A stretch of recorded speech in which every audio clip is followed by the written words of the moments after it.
hampir lebih kurang 2 tahun, Pak. Apakah kesehatan Anda bermasalah? Seperti saraf kejepit, vertigo, atau stroke? Jangan khawatir, di Batam sudah ada pakarnya. Saya Sinse Adam, klinik ionoterapi berdiri dari tahun 1995. Kami menggunakan sistem totok pijat dan urut. Di samping itu kami juga menggunakan herbal dari tumbuhan yang aman dikonsumsi oleh manusia.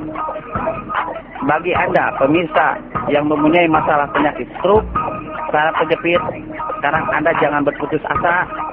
Hanya 3 kali datang, Anda akan merasakan perubahan. Kami memberikan bukti, bukan janji.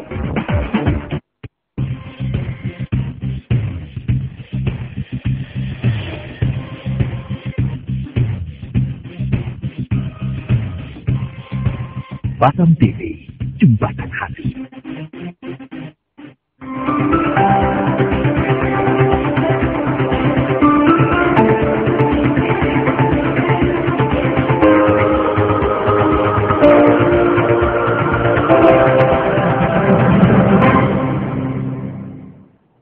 Assalamualaikum warahmatullahi wabarakatuh. Selamat malam, salam sejahtera. Saya Zulfani Safrin hadir dalam program alternatif pada malam hari ini bersama Sinse Adam, spesialis saraf kejepit dan stroke cabang dari Jakarta. Kita bukan telepon nanti ya di 46218 jika Anda ingin bergabung bersama kami di sela-sela perbincangan kita pada malam hari ini. Langsung saja saya akan sapa Sinse Adam. Selamat malam Sinse, apa kabar? Selamat malam, kabar baik. Baik ya, sehat Sinse ya? Amin. Amin.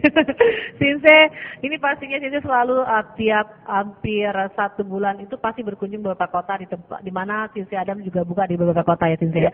Yang pasti tetap masih di Medan Sinse. Ya, betul.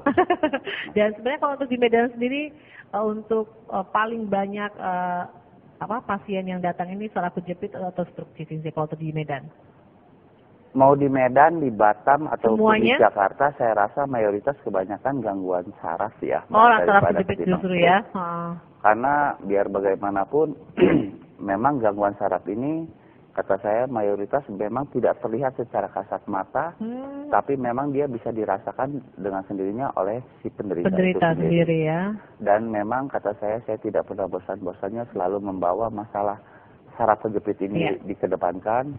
Dan memang saya mempunyai satu harapan untuk ke depan nanti, karena kalau memang Tuhan berkenan, saya sudah merencanakan mungkin 2-3 tahun ke depan saya akan mendirikan satu rumah sakit yang dimana intinya rumah sakit itu mungkin rumah sakit pertama kali di dunia, bahkan bukan di Indonesia saja, yang bisa menangani khusus masalah saraf kejepit. Oh, begitu. Memang itu sudah rencana saya, kalau memang Tuhan berkehendak 2-3 tahun ke depan saya pasti akan buka. Wah, ini memang benar-benar lebih kepada bagi mereka yang mengalami gangguan saraf kejepit ini, insya Allah terbantu ya Sinse ya, karena memang tujuannya ini adalah benar-benar ingin menyembuhkan mereka yang mengalami derita dari saraf kejepit.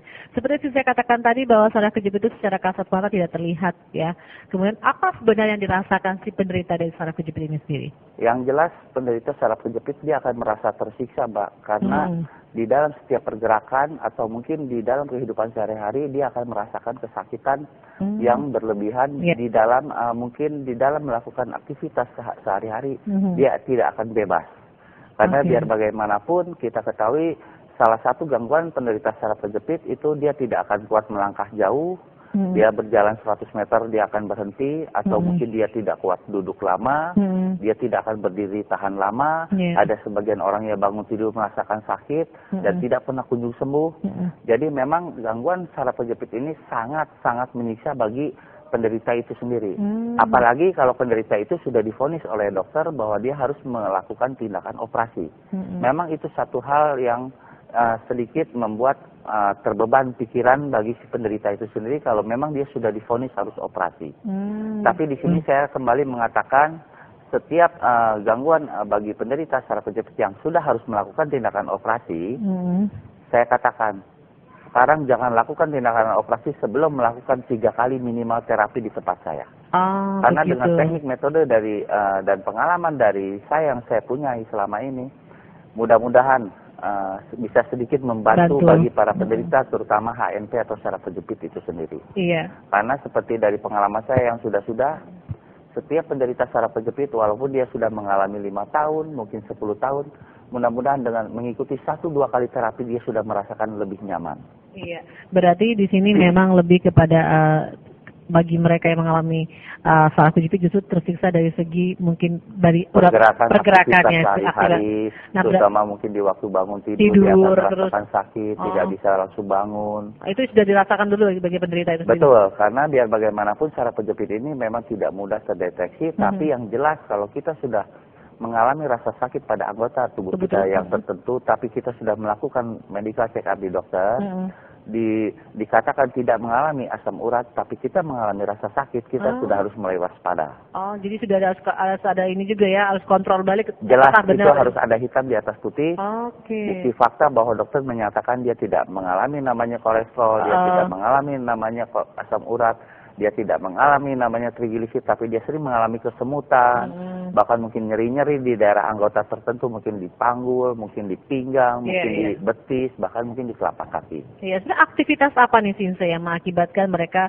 mengalami saraf kejepit ini? Karena memang ini kan pergeseran tulang, otomatis kan ada aktivitas yang dilakukan. Memang dari pengalaman saya mengatakan selama ini seorang yang mengalami gangguan saraf kejepit, faktor utama itu pernah mengalami kecelakaan atau jatuh.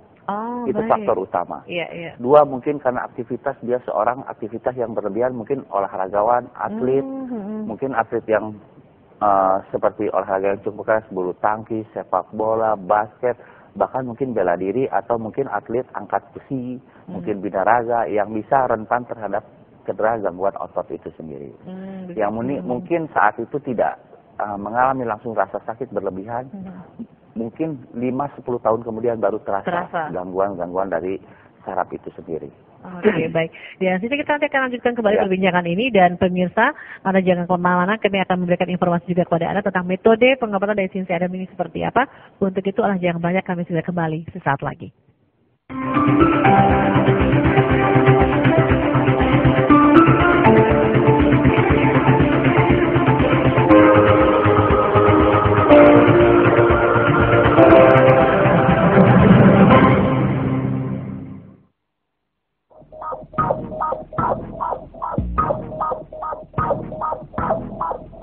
Saya Sinse Adam, klinik ionaterapi berdiri dari tahun 1995.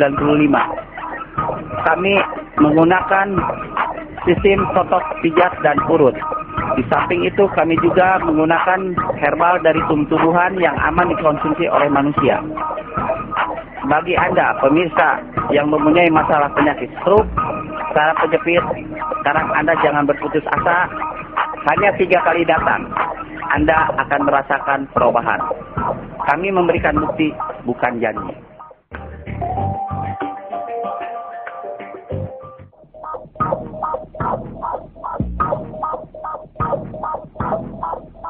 Saya Sinse Adam, klinik ionaterapi berdiri dari tahun 1995.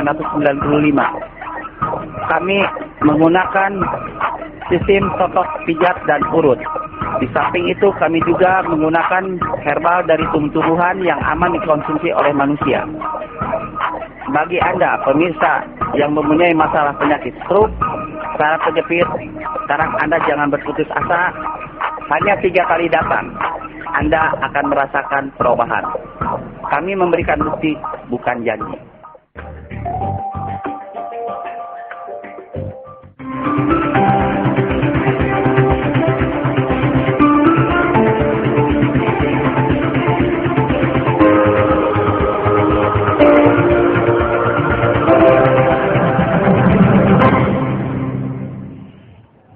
Ya, pemirsa, terima kasih yang masih bersama kami dalam pengobatan alternatif pada malam hari ini bersama Sinse Adam, spesialis saraf kejepit dan stroke cabang dari Jakarta. Kita buka line telepon ya di 462-218. Sinse, tadi saya udah janji nih mau ngasih informasi tentang metode pengobatannya. Dan kemudian tadi juga ada disebutkan 3 kali pengobatan. Nah, itu kenapa harus 3 kali ya? Silakan Sinse. Begini Mbak, dalam pengertian 3 kali datang, kita ketahui kan setiap kondisi keluhan setiap pasien itu berbeda. Kita ketahui setiap kondisi pasien dari faktor usia, dari faktor gangguan penyakit itu sendiri, apakah ada yang mengalami komplikasi atau tidak, itu kan membutuhkan satu penyesuaian. Jadi berbeda kalau dia memang mengalami penderita HNP atau saraf kejepit, tidak ada gangguan yang lain. Di situ saya berani katakan mungkin dalam tempo 5-10 menit terapi saya dia akan merasakan lebih nyaman. Tapi kalau dia mengalami seperti stroke, dia mengalami saraf kejepit, itu kan satu hal yang berbeda. Jadi dia mengalami komplikasi antara stroke dan saraf kejepit, itu jelas membutuhkan waktu dan terapi yang lebih lama. Nah, seperti saya katakan 3 kali, karena mungkin ada yang 2-3 kali baru sudah sembuh, mungkin ada yang 5 kali, 7 kali, karena kita tidak bisa samakan setiap kondisi pasien pada umumnya, karena tidak semua faktor usia bisa sama, mungkin faktor usianya berbeda, mungkin dia ada gangguan pengapurannya juga, mungkin dia ada mengalami gangguan dari fungsi mahnya sendiri, karena seperti kita ketahui, setiap penderita saraf kejepit ini sudah banyak terlalu mengkonsumsi obat-obatan selama ini. Mungkin dia terlalu banyak mengkonsumsi obat penahan sakit, mungkin dia mengkonsumsi obat-obat sejenisnya yang tidak kita ketahui untuk apa itu, dan dia tidak mengerti dengan obat, dia tidak mengerti dengan dampak yang diminum obat selama ini akan mengakibatkan dampak mungkin gangguan pada lambung, mungkin bisa meningkatkan sampai ke kebocoran di lambung. Nah, apabila lambung ini sudah mengalami tingkat kebocoran, disitulah akan menemukan kendala bagi pengobatan-pengobatan yang akan dialaminya ke depan. Seperti pengobatan saya di herbal. Walaupun dia herbal, tapi karena kandungannya mengandung, salah satunya mengandung jahe merah, pasti dia akan merangsang sifat si lambung itu sendiri. Kalau lambung dia sudah terluka, dia mudah terangsang dengan sifat-sifat panas, dia akan mengalami kendala dengan gangguan fungsi lambungnya. Mungkin sarafnya dia enak, tapi lambungnya dia akan terkendala. Jadi makanya di sini tidak semua kita bisa tentukan setiap pasien itu pasti sama, tidak. Makanya saya katakan kondisi dari fungsi lambung dia, kondisi dari faktor usia dia, apakah mengalami komplikasi lain, tidak. Begitu. Baik, Sisi, maaf kita bukan telepon dulu ya. Baik, halo, assalamualaikum, selamat sore. Maaf, selamat malam. Selamat malam. Ya, bawa dengan siapa di mana? Pak Karmin. Pak siapa? Pak Karmin. Pak Tarmin di mana? Di Bengkong Polisi. Oke, Pak Tarmin di Bengkong Polisi. Silakan Pak Tarmin, ada Sisi di sini. Ini Pak Adam, ini apa sosial Sisi Adam. Iya. Ini kaki saya ini memang pernah jatuh. Betul. Ya. Cuman kalau udah setahun, Iya. kalau saya bawa kendaraan itu, kendaraan motor itu ngilu, apalagi hujan-hujan gitu kan. Iya, di engkelnya ya Pak? Iya, di engkel itu. Terus Pak? Maksud aku tuh biayanya berapa tuh Pak ya kalau memang saya untuk biaya terapinya ya Pak. Jadi begini Pak, nanti Bapak di situ ada nomor telepon tertera di depan TV Pak, alamat klinik, nomor telepon klinik.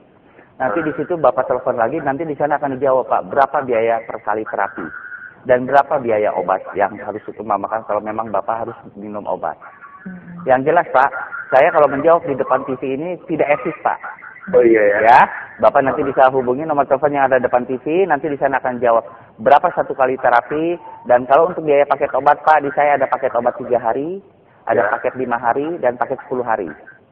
Ya, nanti Bapak bisa ditanya, kalau yang 10 hari itu ada diskon Pak. Kalau yang 3 hari, 5 hari tidak ada. Kalau mulai juga nih Pak, pinggang saya itu, karena kalau duduk itu Pak nggak bisa lama itu Pak. Ya, itu dampak dari pernah engkel Bapak itu ketarik, dia mengakibatkan otot itu menarik, mungkin di pinggul Bapak sudah ada gangguan saraf itu Pak. Oh gitu Pak. Ya, jadi itu dampak dari seseorang pernah mengalami keseleo dan tidak pernah kunjung sembuh, dampaknya lama-kelamaan akan mengakibatkan ada tarikan otot di pinggul atau di pinggang Pak. Oh gitu Pak. Ya, nanti Bapak bisa konfirmasikan lagi. Yang jelas begini Pak, di saya mengatakan kalau Bapak memang sakitnya sudah 1 tahun, Bapak ikuti terapi saya 5 menit, kalau enak, Bapak beli obat saya. Iya. Kalau tidak enak, tidak usah dibeli obat saya Pak. Saat itu juga Pak ya, saya katakan Bapak cukup mengeluarkan biaya terapi dulu, tapi Bapak persiapkan juga uang untuk beli obatnya. Kalau Bapak habis beli terapi enak, Bapak beli obat saya. Kalau tidak enak, jangan dibeli obat saya Pak. Cukup begitu aja jaminannya Pak ya. Yang jelas kesembuhan milik Tuhan Pak ya. Iya begitu Pak. Ya, terima kasih Pak. Selamat malam. Iya. Nah, Sinse, jika seandainya kalau mau dibilang mana yang lebih cepat cara kerja saraf kejepit dibandingkan stroke, mana yang lebih gampang sebenarnya? Yang jelas kata saya, Mbak, saya mempunyai satu talenta untuk masalah menangani masalah HNP atau saraf kejepit. Dan saya sangat yakin disitulah memang profesi saya. Makanya saya mengedepankan